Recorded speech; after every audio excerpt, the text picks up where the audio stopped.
Hello, you're listening to Mike Madden on the Art Show podcast. Here you will find interviews with authors, musicians, artists and anyone else in and around the arts. Some of the interviews are taken direct from the Art Show on Expat Radio, with one or two specials in between.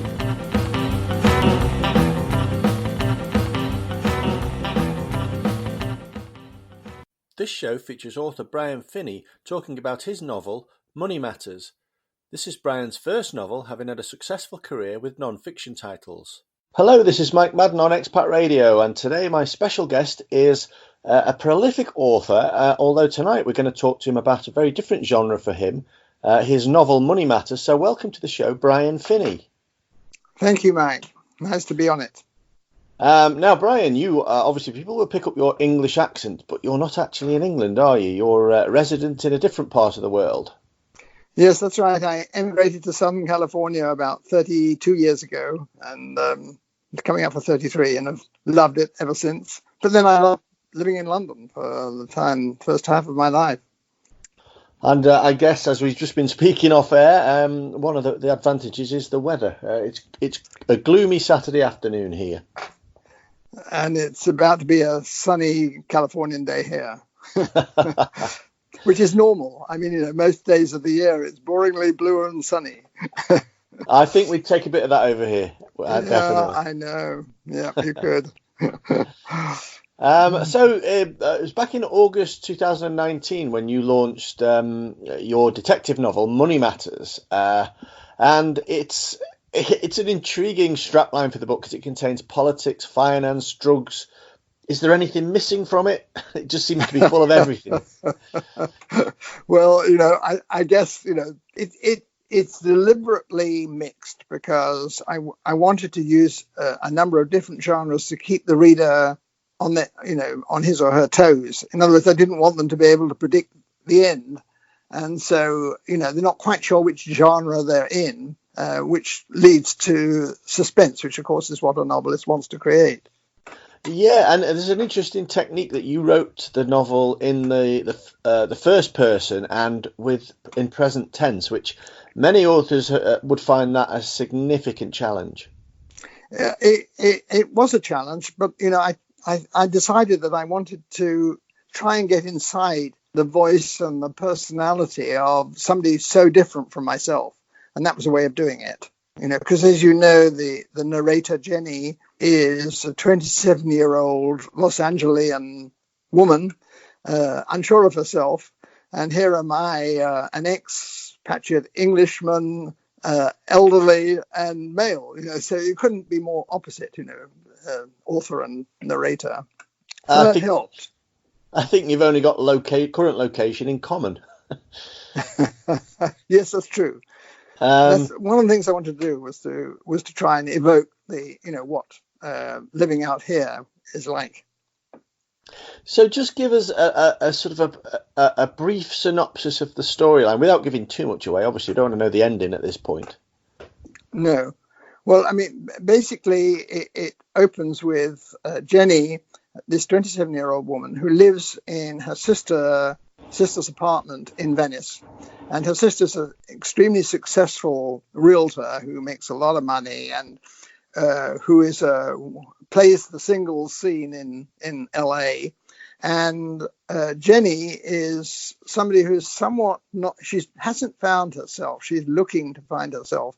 And she's doing just two part-time jobs, one with the CEO of a big mutual fund company, and the other just doing running through videos for a large LA detective agency.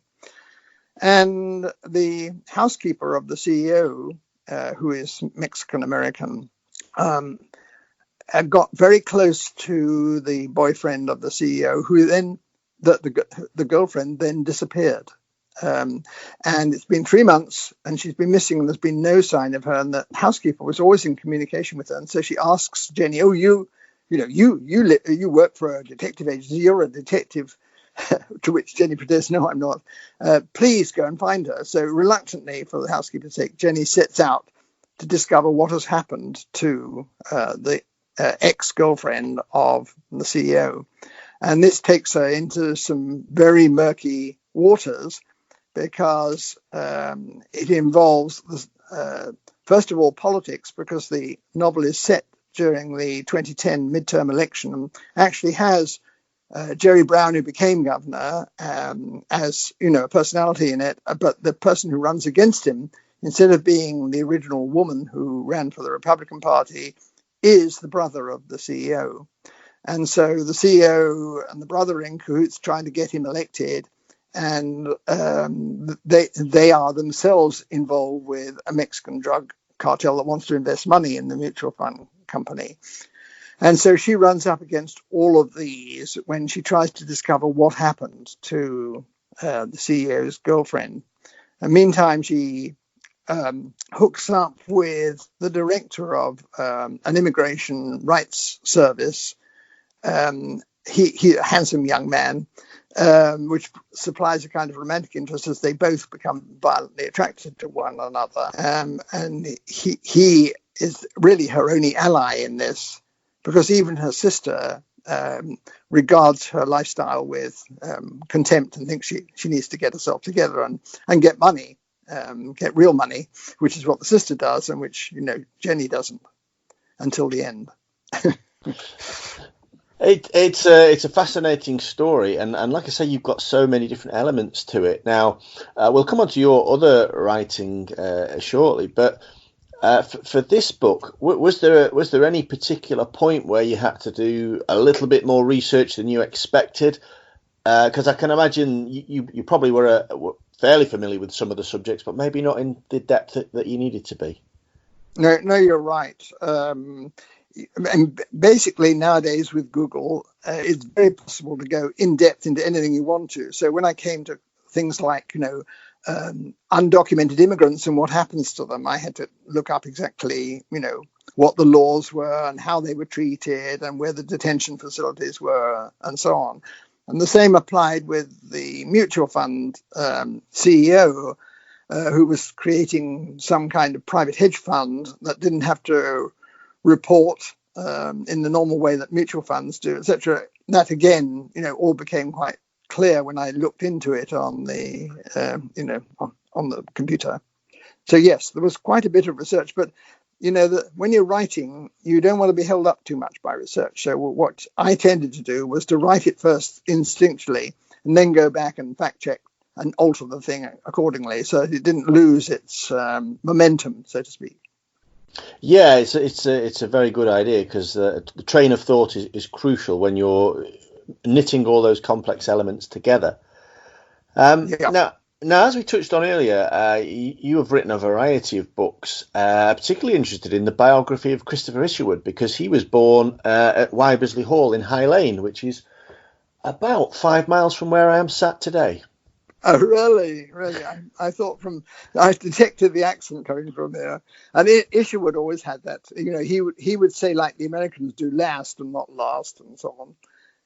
He was really, when I undertook the book, he was completely underrated. There was virtually nothing written about him, and despite his fame for the Berlin books, which became, first of all, a play, and then became a movie.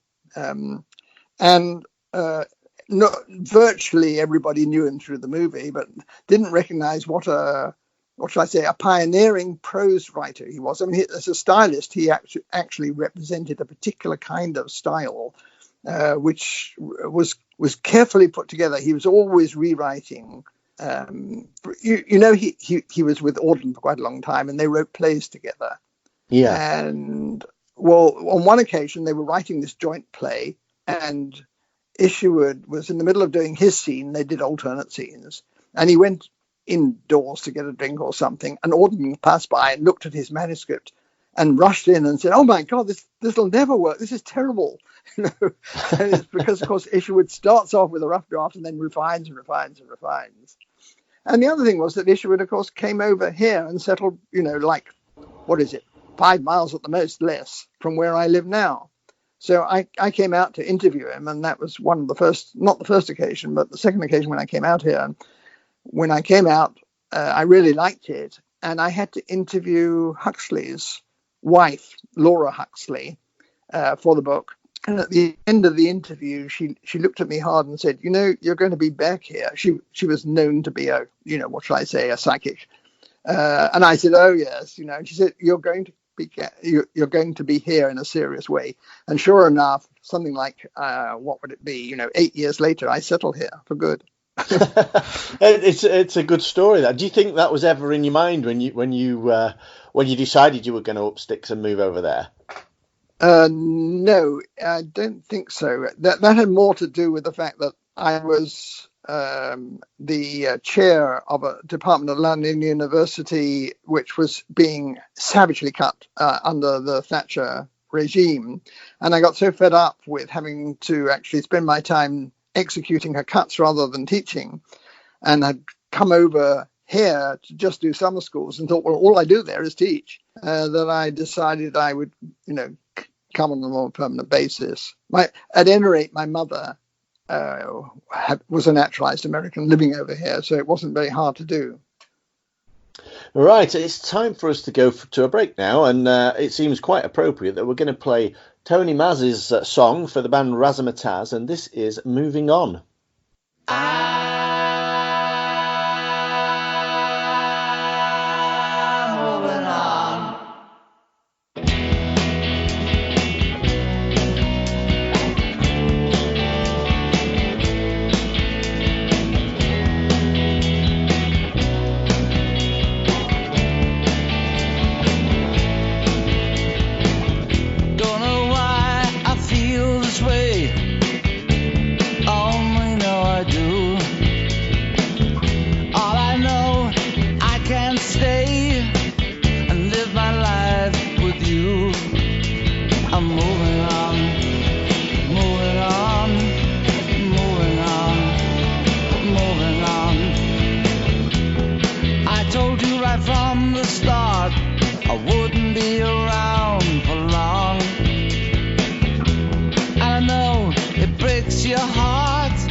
Expat Digital Radio, online 24/7.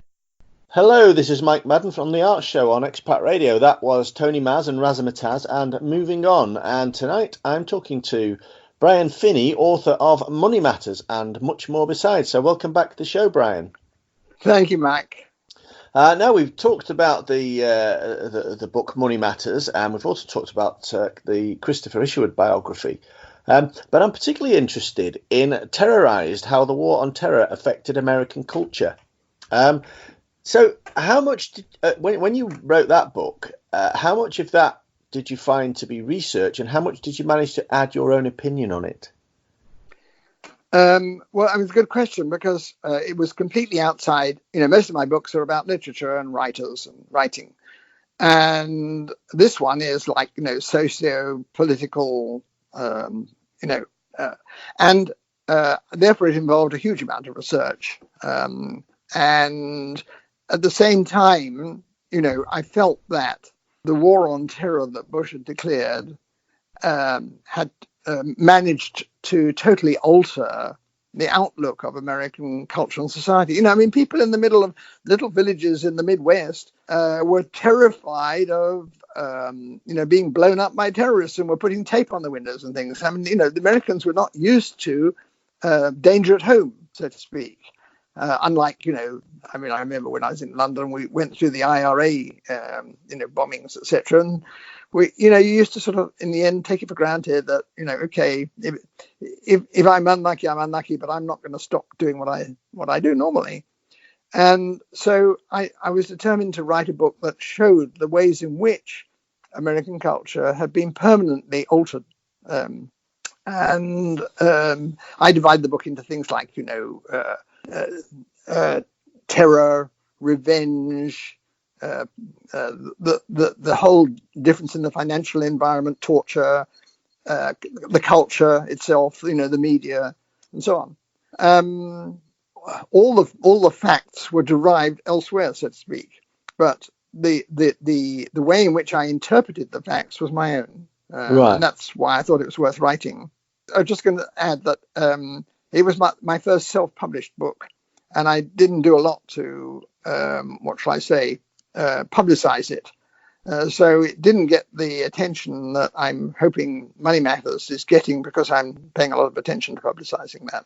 Right. And it was Terrorized was released on Kindle in 2011. It is. Yeah. And it am I right in thinking it came out in paperback in 2018? Yes. In fact, it came out in 2011 as well, but it was reissued in a slightly different cover format. Right. I just wondered whether you were tempted to update it to include the current president's version of the war on terror. I was tempted, but by 2018 I was deeply into writing Money Matters, so I let it go.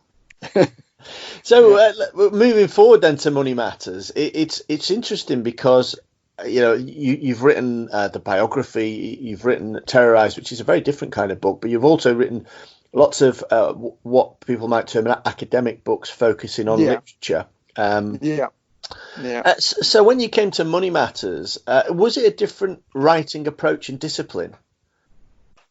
Completely, really. In fact, funnily enough, very recently I published an article saying, 4 rules that I always taught my students in appreciating literature that I broke when I became a fiction writer, because things like what should we say? For example, plagiarism. Of course, you don't plagiarize another novelist, but at the same time, your characters are quite capable of misquoting, shall we say, somebody else, or a famous politician or what have you.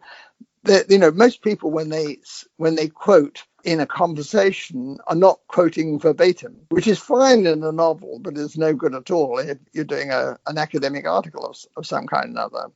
And also, normally speaking, you have to have a through argument in any kind of academic work. You need to be arguing from point A to point Z or Z. And in a novel, I had a general idea of where I was going, but very frequently the characters took over and said, no, you wouldn't do that. If you were me, this is how you would behave. And so, the plot would alter as you go along because of that. And it's very important to not impose your idea on the character or characters, because otherwise they just don't read as being believable. So it was a very, very different kind of writing, and I really enjoyed it. Actually, I particularly enjoyed the dialogue, and there's a lot of dialogue in it, including dialogue between very different kinds of people, like and a Mexican American whose English is faulty, and an educated young American woman or what have you. So the entire project was very different. It was a challenge, but it wasn't a difficult challenge. It was a sort of delightful and enjoyable challenge. And has it been a different journey to publication, to actually seeing your book on the shelves in print? It's always a pleasure, to see the final printed version. Actually, I have a very funny story associated with that, because I have a very good young publicist here who said, look, even though this is the Amazon style of print, it doesn't look professional enough. I want it to go to a professional, typographic designer to relay the print so that it looks as though it's published by, one of the big 5 publishers or what have you. I said, fine, go ahead. She sent it back to me. I got it, sent it off to the printer, which, as you know, is print on demand. And I ordered about 60 copies because I was doing a launch reading at a local bookstore here.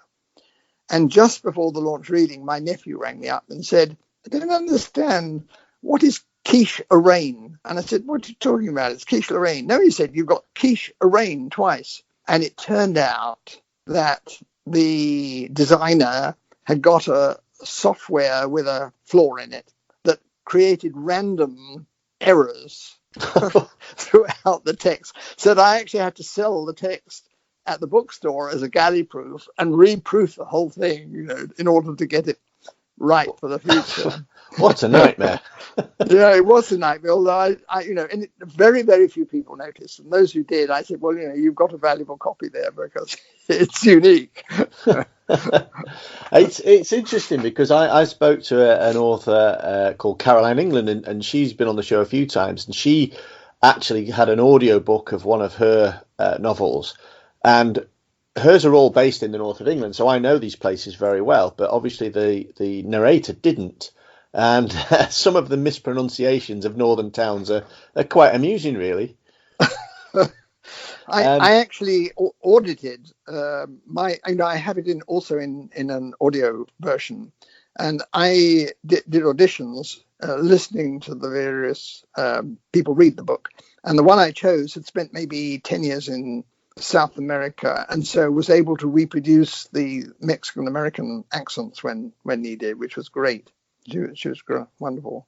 Yeah, an audiobook is definitely a growing market. It's generally seen as one of the barriers between a self-published author and a mainstream published author, because of the cost of creating the audiobook.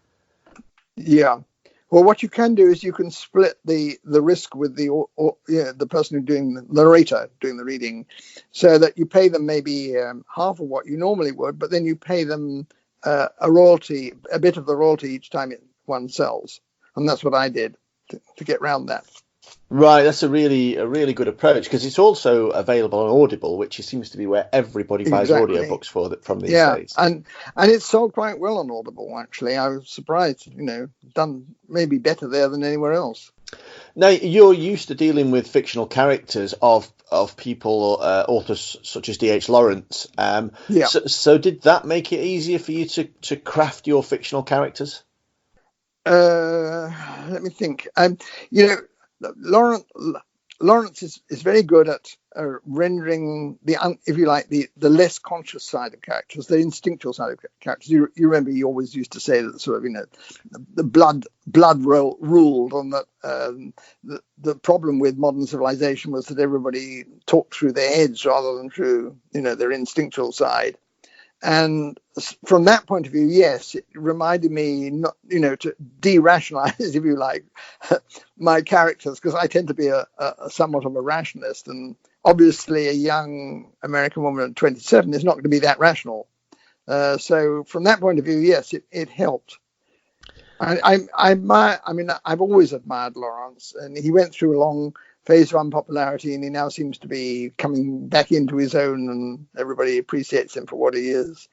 And so, just going back to Christopher Isherwood, you won the James Tate Black Memorial Book Prize for the best work of non-fiction, and that particular prize is the oldest literary prize in Britain, which is a fantastic achievement, and congratulations for that. But I also noticed that Money Matters is a finalist for the American Fiction Awards in Best New Fiction. So was that in your mind when you published? Well, in order to win a prize like that, you have, unlike the James Tate Black Memorial Prize, you have to actually put in, submit to it, so to speak. Yeah. So it was in my mind, and that was the only one that I could submit to that year. I mean, I've got a lot more submissions for this year, and hope that maybe it'll win 1 or 2 more prizes. Although you never know, as you know, it's all chance and opinion. But yes, it helps the sales too, obviously. Yeah, I think it's a remarkable achievement to get at least close to a prize in fiction after you've won a prize with non-fiction. So, if you were to give one sort of word of advice to our listeners about writing non-fiction as opposed to fiction, what would it be? It would be have a clear idea before you start the final writing of what your argument is going to be. You have to know exactly what you're setting out to demonstrate. I mean, it's very important not to be fluffy or diverted or what have you in a good non-fiction book. The reader needs to feel confident they're being taken to a particular destination. That's what I would say primarily. And of course, never hesitate to erase. There's nothing like wiping out sentences or paragraphs or even a chapter if need be. The value of a good editor, I suppose, that is, or even a good self-editor. Yeah, you have to be a good self-editor with non-fiction because unless you're very famous, nobody's going to edit your non-fiction work. So I guess now you've got Money Matters out there. It's in a variety of formats, as we said. And what's next? I've been spending a lot of time on the publicity of it, and I'm just getting through that to the end of that. And I've been waiting to be hit yet because, the variety. I mean, I could be writing nonfiction again. I could be writing a memoir autobiography or a fictional autobiography, or I could be writing fiction either to do with Money Matters, like a prequel or sequel, or totally different, an independent standing novel. I know I'm going to be writing something, but I still haven't any idea what it's going to be. I'm waiting for that flash of lightning to occur. And, being retired from full-time work, helps because, you've got time to think about it. Yeah, we look forward on both sides of the aisle, both fiction and non-fiction, to see what you do come up with next. It's been an absolutely fascinating conversation. We're sadly running out of time. So before we go, just let our listeners know where they can find out a little bit more about you and your work. Sure. I have a very elaborate website, which is easy to access and is at B for Brian, bhfinney.com. And there, if you want to look at the books, you just go to the book's title, or if you want to look at the academic essays, you go to the articles and so on. I mean, everything is available there. And I publish quite a lot of articles online to be available for students and so on. So it's a major sort of portal into everything that I've done. I've had a look at bhfinney.com, and it is a fantastic, fascinating website. Recommend everybody to go and have a look, and you'll find something to your liking. It's been fantastic talking to you, and hopefully when you've got your next book out, you will come back on and tell us all about that one too. Well, thank you very much, Mike, and I've thoroughly enjoyed talking to you too. Thank you so much, and we're going to play out with London-based French band Salts and their single Leave Me Then. Don't need to fight again, there's no room for pain. Well, the truth that we always shared, did it go away? So I need your love, baby, more than ever. It's for the better. So I needed before, I wanted more. Leave me there, and nothing left to say. Leave me then. Give us some time and figure it out. Leave me then, and nothing left to say. Leave me then. Give us some time and figure it out.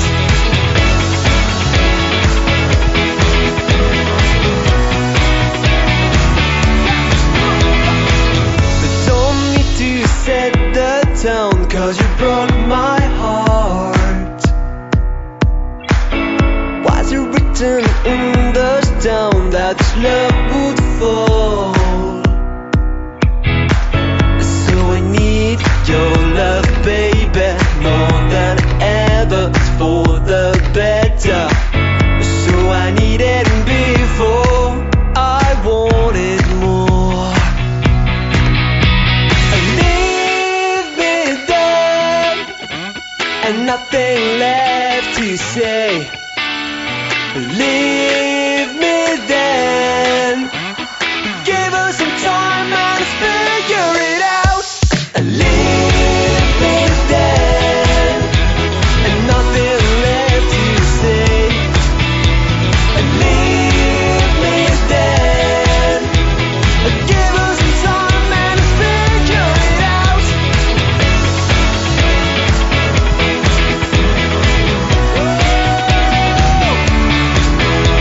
And I'm gonna leave this town for a while. Leave this town for a while. Gonna leave this town for a while. Why don't you give me more? Leave me then, and nothing left to say. Leave me then, oh, so give me some time to figure it out. Leave me then, and nothing left to say. Leave me then, oh yeah, give me some time and figure it out. Oh, leave me then, come on and stay there. Leave me then, you're my baby girl. Woo! Turn right up, come on. Woo! Why don't you leave me then? You've been listening to the Arts Show podcast with Mike Madden. Come back soon for more artists, authors, musicians and anyone else connected with the arts. We're going to play out with Mike Sanchez and I Don't Stand a Chance. Baby, you hiding something that you don't want me to know. Because I'm getting a vibe from way down the side, like you're just about ready to go. And you can't tell me where you stayed last night. You just can't cope with treating me right. I'm on the road to heartbreak. Now's the time to tell me so.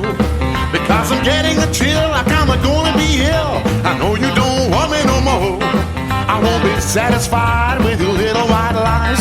Girl, I've only just begun to realize I don't stand a chance. I don't stand a chance. You don't wanna know when I can't make you dance. Well, I said goodbye. Find yourself another guy. I wish you were mine, but I'm losing my mind. I don't stand a chance.